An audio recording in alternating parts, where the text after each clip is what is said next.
Yeah. Welcome back. It's a Celtic State of Mind. I'm Paul John Dykes, and this afternoon I'm joined by Chris McElwain, Sean Connolly, and Kevin Barabbas McCluskey. And here we are. We are here to talk about Hibs 0, Celtic 2. And I don't want to labour the fact too much, Chris, because we had such a good first half. But we're a lot slacker in the second half, weren't we? Yeah, it was the old cliche, the game of two halves. I mean, look, at the end of the day, we still come away with 3 points, clean sheet.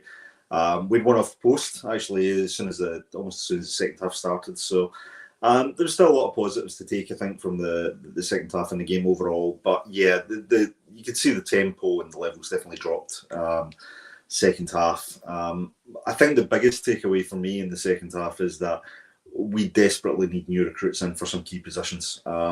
Big scare with Kyogo going down on a couple of occasions, actually. And your fear is that teams will start to recognise that and they'll start to target Kyogo because they're well aware that he is, by far and away our number one striker at the moment. Mikey Johnson came in, had a couple of points and flashes, but then he had to go off, injured late in the game there with the use of concussion substitution. So we've got a strong first 11, we're down to the bare bones in certain positions in terms of squad depth. And I think the second half, that was the biggest takeaway for me. But that's overall probably the only negative I could say about the game. I think, first half was outstanding. Second half was a bit sloppy, but professional enough, and we got the job done. And ultimately that, over the course of the season, that's what you want. So, no, pleased with the result, pleased with the performance. Couple of real positive points, which I'm sure we'll touch on. But I thought Kuhn for the bulk of the game was outstanding. I thought it was another good performance from McGregor. I think, as the boys said, O'Reilly looks like he could walk this league at the moment. I think, not a good performance from Alistair Johnson. A couple of shaky moments in the defence in that second half, but maybe give credit to Hibs. I think they kept the tempo up as well. So, no, overall pleased. 3 points in the bag, and we keep going. I think my biggest issue with the point you make there in relation to our defence is we give Hibs hope. We give any team hope if we come out and the second half performance is different, starkly different from the first. Very slick and fast and composed and clinical in the first half, and we weren't in the second. And as cliched as it sounds, Hibs get a goal. And the entire landscape changes in this match, and then you've got to step up a gear again, and that's my concern with performances like this. Now, why does it happen? Kevin McCluskey, we spoke about it all season last season. By the way, talking about having a one-half performance. Are we going back to that? Are we going further back? Are we looking at the teams that we had under Ange, where they could bring on 5 subs in the second half and keep the tempo high? We don't have that on the bench, do we? We don't have that same impact on the bench. And that is what's coming through loud and clear to me in that second half performance. Where's Idah? When you need him to come on for Kyogo. Kyogo's been done a couple of times. You bring on an impact sub like Adam Idah, a winger who can come on and make a difference that we don't seem to have. Bringing some kind of metal at the back, because we did look a wee bit flimsy, as Chris said, near the end.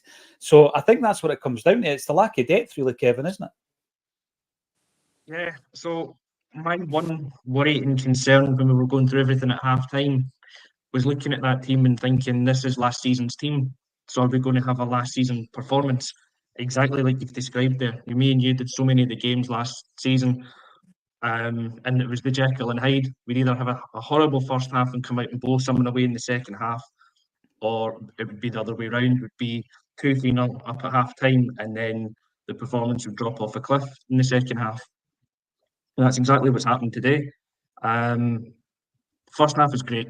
Right? I think Sean had mentioned it's one of the best opening 45 minutes we've put in for quite a while. We were brilliant. We were 2 up. It could have been 3, could have been 4. Game should have been out of sight. And I can't really share Chris's optimism about the second half so much, because we saw it all last season. It's really worrying still that this is how we perform. We're a 45-minute team. So many slack passes, just lack of movement and pace and creativity in the second half. It's a concern. The good thing is that we did manage to see it through. We kept a clean sheet. somehow, and we've won the game. We've got the 3 points, so you'll take all those positives. But there's glaring gaps in that team that we need to fill. We need to get a stronger bench. We need to have a stronger kind of 18-man squad that we can run with for the season.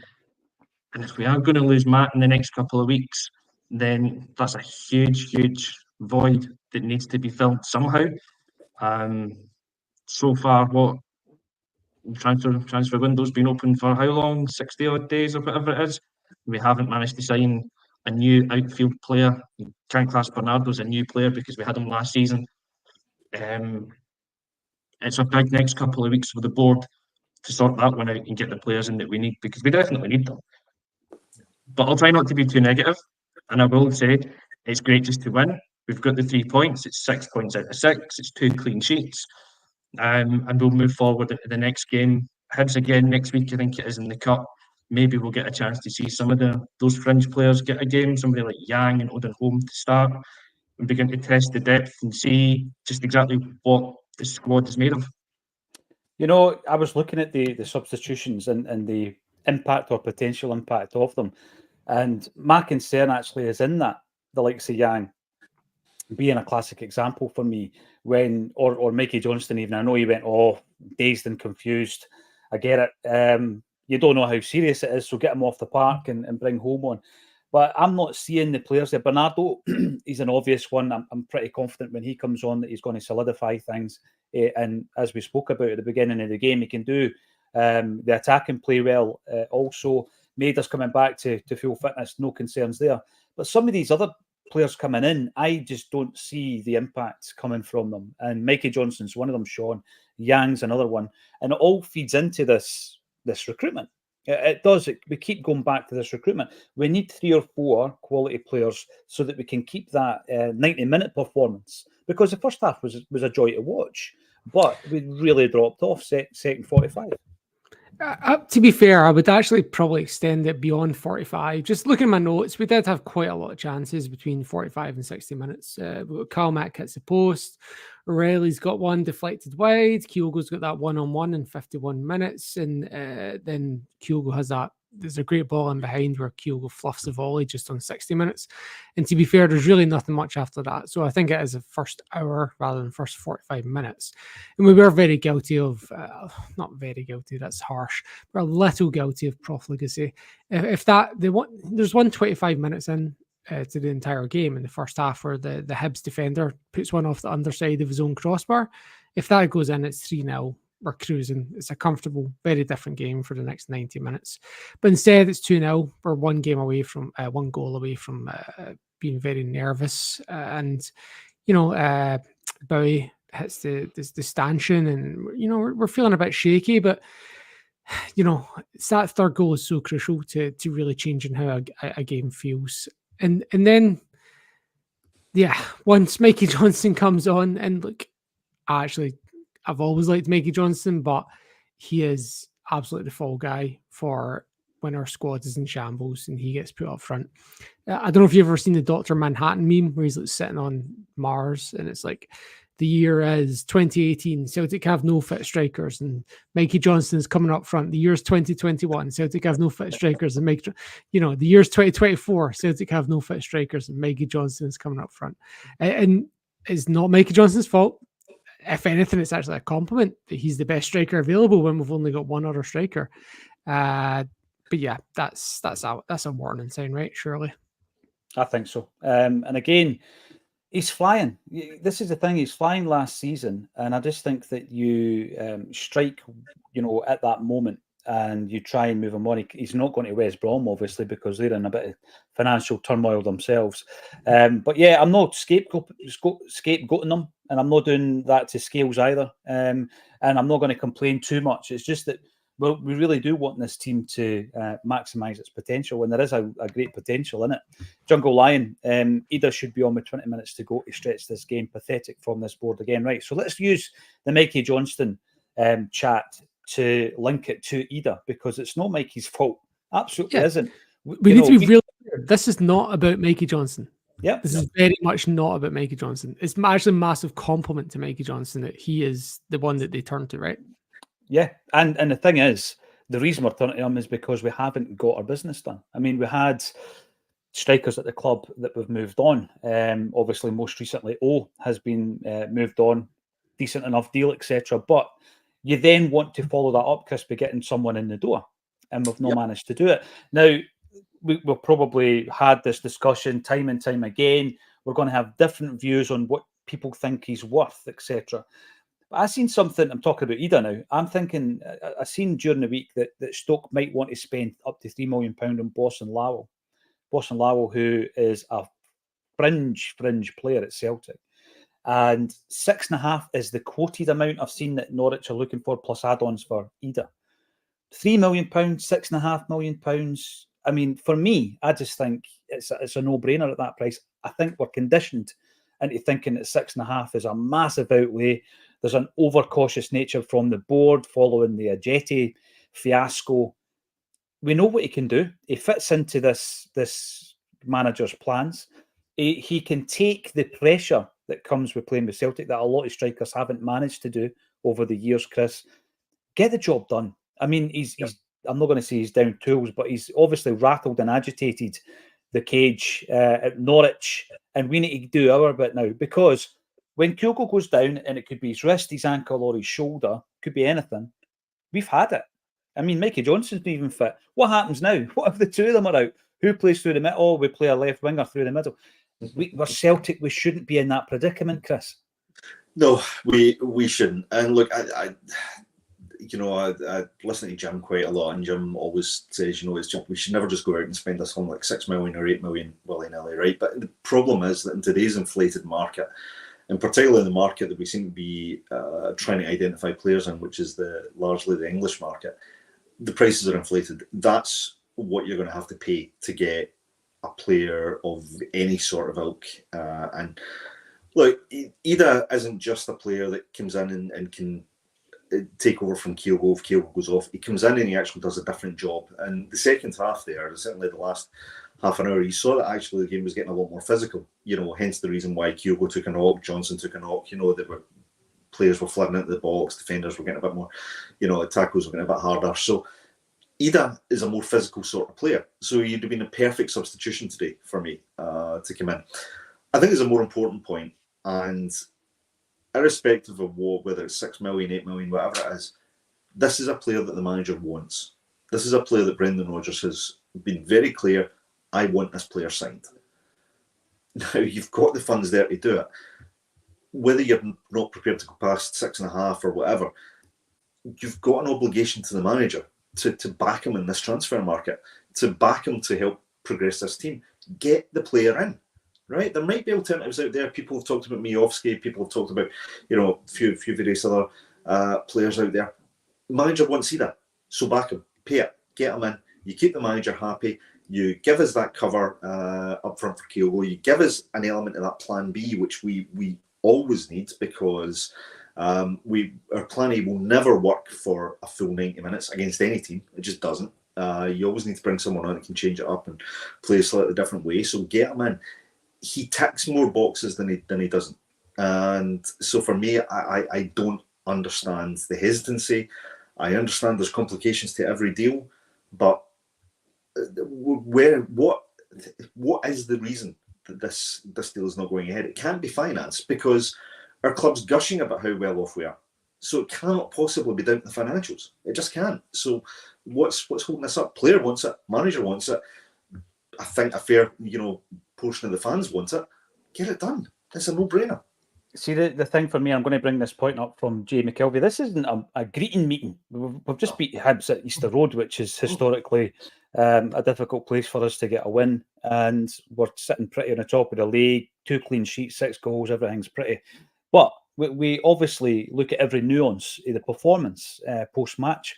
I don't think we're being too demanding to suggest that we need a striker when the only option you have got is Mikey Johnson on the bench again. Now, Jay McKelvey comes in and says, clearly there's something the board aren't telling the fans, as they just seem so unwilling to spend money. You know this, Jay, I think it's natural for a football fan to think that there's something else afoot, because you've got so much. available money to go and buy players. The gaffer is constantly talking about adding quality. He's now been talking about adding quality for over a year. The quality that he wanted wasn't last summer's transfers that came in. It's pretty clear because he refused to play the vast majority of them. So we know in relation to Idah what he can do, and it really just seems to be that we're dragging our heels. Now, Kevin McCluskey, we don't want to be, paying too much for anybody because we've got a lot of money. You want to pay what they're worth. But let's be honest, a player who's not a first choice at Norwich City Championship club, £6.5 million, for me, it's not as if we're breaking the bank to bring the player in. And then you've got that reassurance going into this game, going into the cup game, going into the big derby game in September, the first Champions League game, that you do actually have cover. We've sold O to make space for him, it seems. Now, if you're the manager and basically not only are you trying to prepare your team for the next game, but you are basically running the recruitment department, with very, very few people to back you up. And you're telling the guys who do the deals, the CEO, the finance man, Chris Mackay and Michael Nicholson, this is the boy, go and do it. You then go back to the training ground and just leave them to it, Kev. And my biggest frustration is that if the deals like that are not done, you've got a frustrated manager as well as frustrated fans. Yeah, exactly. Yeah, absolutely. The two deals that should have been done within the first week of the transfer window opening would have been Bernardo and Idah in the door because they were the easiest ones in the world to do. We knew the value that both clubs had on the players. I think we've done great with Bernardo to negotiate that one down, but we knew how much Benfica wanted. We went into that with our eyes wide open. It's the same situation with Idah. We know how much Norwich have wanted. They've told us from day one. And it's bizarre, it's baffling why the club hasn't decided to sanction that deal. You've got a player that wants to move, you've got a manager that wants to move, you've got selling club that's prepared to sell at a price, everything is there. Just if he's the man that the manager wants, say go and make it happen. Like I'm not 100% convinced that he does the answer to everything that we need, but he's definitely a centre forward that's come in and done a job for his last season and someone that we can improve. £6.5 million is not breaking the bank figure for a club like Celtic. It's not an astronomical fee for a player from the Championship these days. If we want to be taken as a semi-serious club, that's the kind of fee we have to start paying for players. I agree with Jim, the point that Chris has raised that Jim always puts up there that we shouldn't spend £6 million willy-nilly on players. But I think from somebody like Idah, it's not a willy-nilly signing. He has come up, he has done a job for us. We know we can get more out of him. He's the man the manager wants, make it happen. The transfer will either work or it won't. But the only way it won't work is if we make the signing and he's rotten. Like we have to make the signing first. But the thing, maybe is Jay's point there, what the board not telling us, it's the thing we already know about them. They're conservative with both a capital and a small C, and they just don't want to spend money. It's all about hoarding that money in the bank. And a football club should not be about the bottom line. Shouldn't be about having millions in the bank. Should be about having a team in the park that's capable of going out and winning competitions. And where we can do it in Scotland, it's not enough anymore. The challenge isn't there from other teams. We need to be going on to progress in Europe, and we'll only do it if we start to spend money. There was a point of last season, Kev, and as you've rightly said, we're playing roughly the same team, other than Kasper Schmeichel. There's a point last season where a few things conspired against us, Sean. And it's at that point that even though you think you've got a decent squad and it's good enough domestically, it's never a given. It's never a given. You can go to Tynecastle and get a penalty kick awarded against you for a handball that the player's facing in the other direction. You can get a sending off for something that you look at similar decisions across the season and other players haven't been sent off for high boots. Things can happen in games in Scotland. Players can lose form, and that happened last season. So even though we had I think a decent quality starting 11 last year, it wasn't always great. And if that happens and, another team puts a run of games together, gets a new manager bounce, before you know it, you're in a title race. So I think it's complacent not to build from a position of strength. Yeah, form, injuries, Asian Cup, whatever you want. These things do come around, and it's almost like you get it in a microcosm today where you're absolutely cruising at half-time, but you're only 2-0, and then all it takes is Hibs to just, get a long throw that gets deflection or bounces off someone's hand and it's a penalty, and then all of a sudden you're scrambling. So you need to be prepared, fail to prepare to fail, right? And the squad does not look well prepared to deal with any adversity at the moment. It looks great on the pitch, the team looks great, but the squad looks like it's pretty fragile. Like it's an elephant balancing on a chair kind of thing. I'm concerned. On one hand, I really can't wait for the transfer window and the 2 weeks after it to pass, so we can just kind of focus on the football. But on the other hand, we've talked about it to death, almost. Like, what is going on with all this money in the bank? It just doesn't make sense. It's like watching a Charles Dickens novels with like, I just cannot make sense of it at times. I really cannot. Like, I'm just keep waiting for somebody to like pull the tarp away, and it's like, here's a new stand on the Kerrydale Street side, or here's the hotel, or whatever. Like, I just feels like they're saving for something they're not telling us about, but they're not. Otherwise, I don't understand. I just don't understand. Otherwise, I just can't get my head around this. What's going on, to be honest. But circle round. Celtic were great first half. Brendan Rodgers is doing a great job, and all the players are. Almost all the players, I think, correct me if I'm wrong, but all the players are better than they were this time last year. So we have improved as a team, looking back. One of the things I was thinking about is like, cool, we bring in a left centre back. On day one, is that player going to be better than Scales unless they're spending 20 million? Probably not. So like, we're almost priced out of the market of players that day one can make the squad better. And that's partly down to Brendan Rodgers just being a good manager who's made the players good, who's made the squad good, made the team good. And maybe he's his own worst enemy in that sense, right? But then, like, yeah, I don't know. What do you think? You made a good point, I think, actually, when we go back to the beginning of last season. We go into last season having spent the best part of £7.5 million on 2 defenders. And then, obviously, we need to bring in Nat Phillips. But we go into the first series of games and there's an injury crisis. We go into this season, that defence is the best defence we've got. It's nice and stable. Everybody's got relationships around that. And actually, I think it's been emboldened by the fact that Kasper Schmeichel's come in. I love Joe Hart to bits. I think Schmeichel's a better goalie. I think he's a better presence at the back. So you're right, we've come into even better. Rodgers has galvanised the players that we do have. There's maybe still one or two that he doesn't fancy that will get out the door for whatever reason. I'm still waiting for confirmation about why Powell wasn't in the squad today. Was it an injury? Was he left out? But no, I agree with you. I do think that he does have a settled and stable starting 11. And if you bring in somebody as a starter to remove, let's say, Greg Taylor or remove Liam Scales, then it's going to have to be a big signing. And I'm actually at the stage now where I think we'll bring them in on loan. We'll do the try before you buy.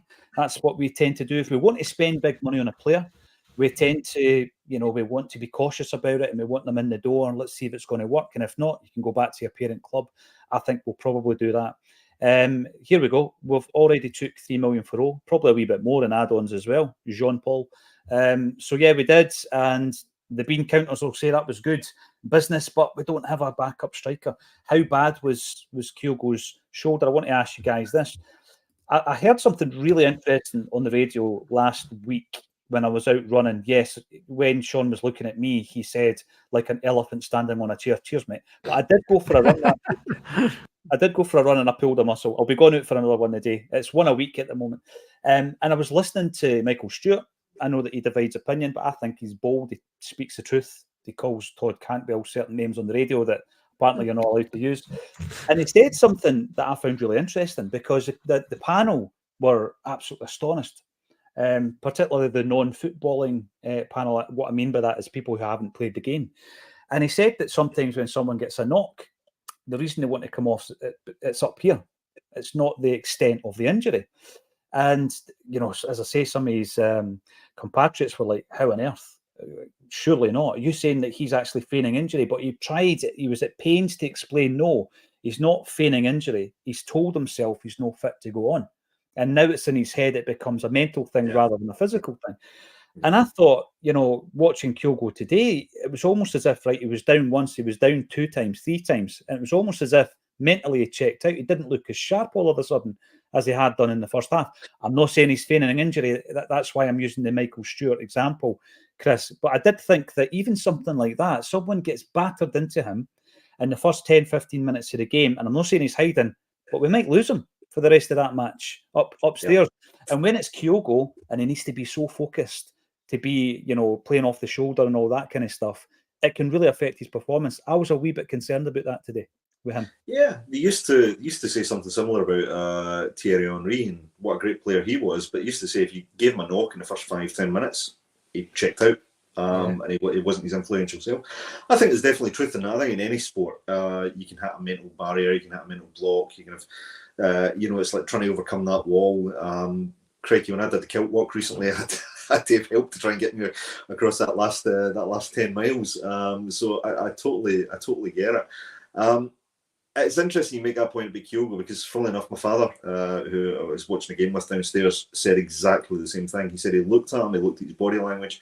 He actually thought he looked a little bit unwell today. He looked a bit, the good old Scottish word, looked a bit peaked today.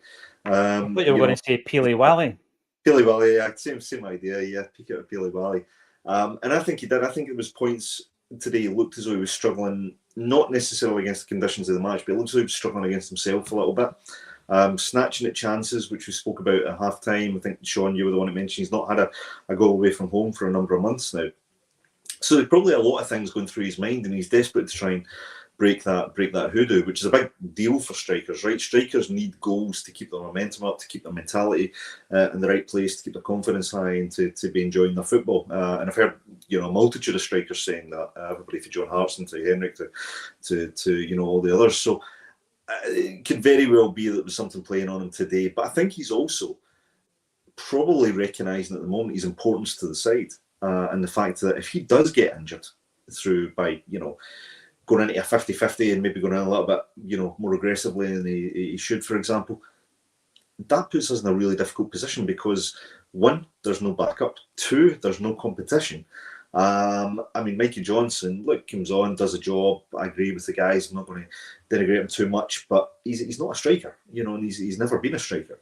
So we are heavily dependent on Kyogo, and that must be putting a lot of pressure on the player as well, because he's not naive. He knows that at the moment he's first name on the team sheet. So yeah, we need backups, and we need if it's not Idah, we need someone of equivalent quality, of equivalent ability to influence a game, and we need to pay the sums of money.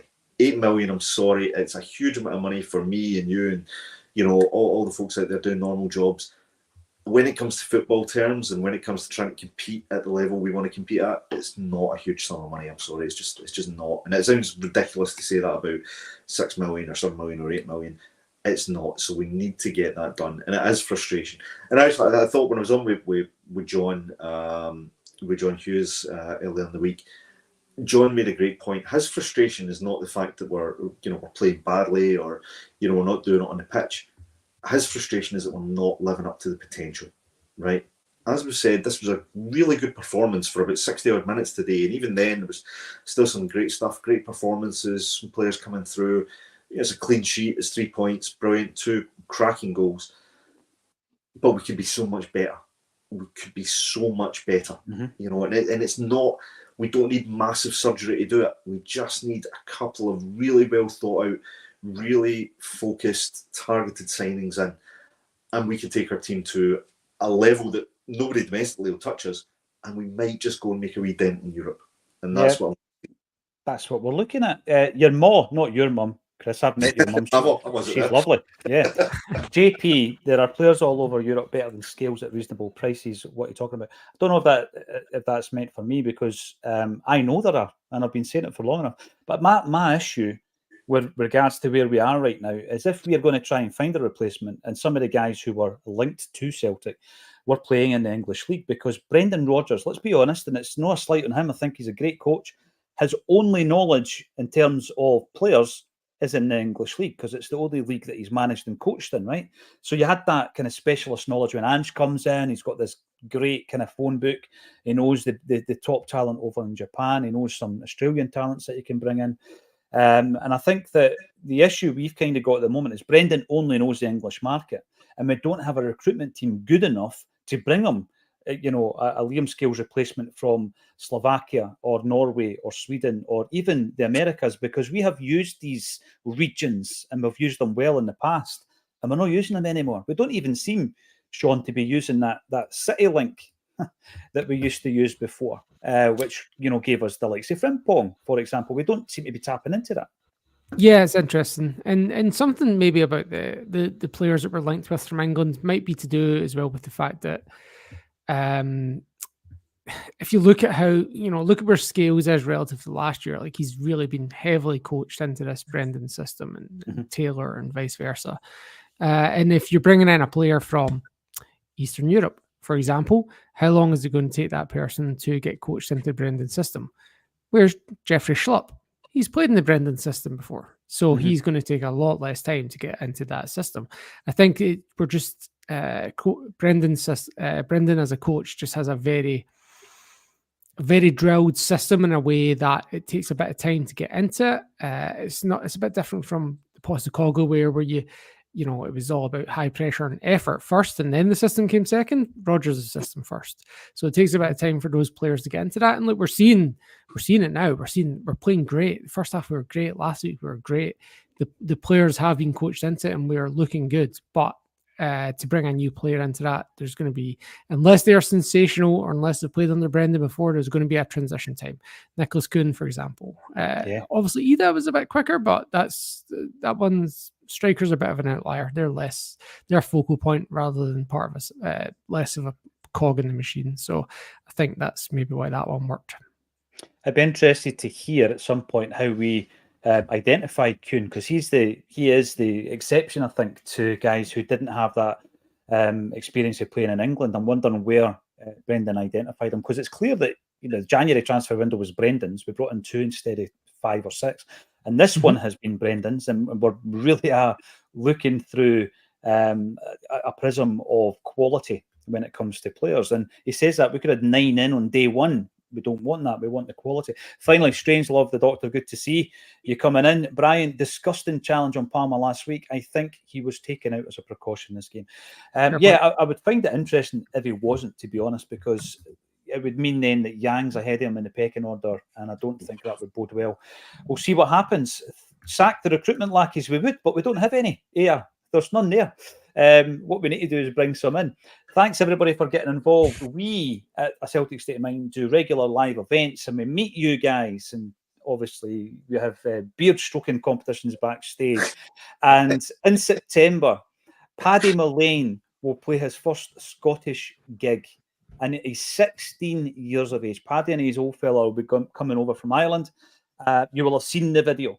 You're bound to have seen it, because every time I check it, wherever it is, whatever platform, it's had hundreds of thousands of views. It went viral. This kid sitting in a pub with an acoustic guitar, playing the Dying Rebel. Unbelievable voice. Playing his first gig in Scotland at an Acsom event with Charlie Mulgrew. And I'm not just saying this, the tickets are flying. They're going to sell out because you can gauge them. With regards to the announcement a week later, they're going to sell out. They might even sell out this week. If you want to come along, it's Charlie Mulgrew, it's Acsom, it's Paddy Mullane, and it's Gracie's. So it's a great combination. 15 quid. Come along and say hello to the troops as well. Thanks everybody for getting involved, and thank you to Chris, Kevin, and Sean for joining me on A Celtic State of Mind.